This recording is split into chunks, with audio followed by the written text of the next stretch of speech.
Nonro yango ni thoth nyithindo ma nyiri e kaunti ma Siaya thoro weyo dhi nyime gi somo bang' mako iye moiw.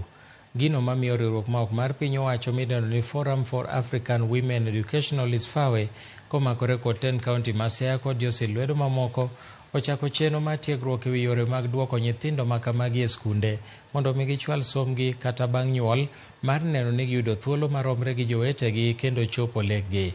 Magi biro e seche ma kwan nyithindo ma nyiri mamako iye mohiw e kaunti ma Siaya ochung' e atamalo 21 ka jogo magamo kute mag ayaki manyien kata new HIV infection ni atamalo 15.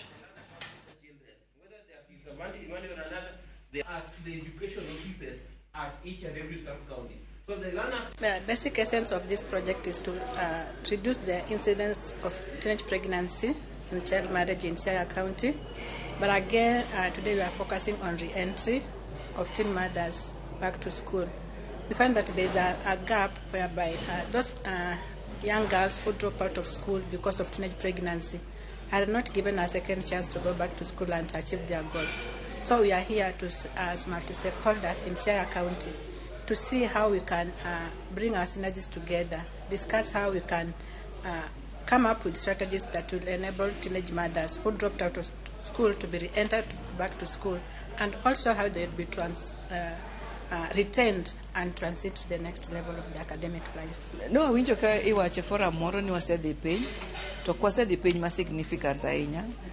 Pod Homabay gini pod oyombowa, but aneno ni onego bed ni wa reduce number no moloyo kanyo.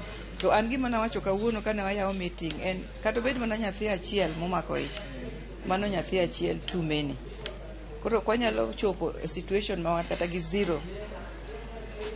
zero each ema nyalo konyowa. Koro wan realistic ni ok wanyal tieko gino kawuono, but wan watemo kaka county government ang'o wanyalo timo mondo waduoke piny e namba moro moloyo ni wan e calendar mar the first 3 kuom hije ma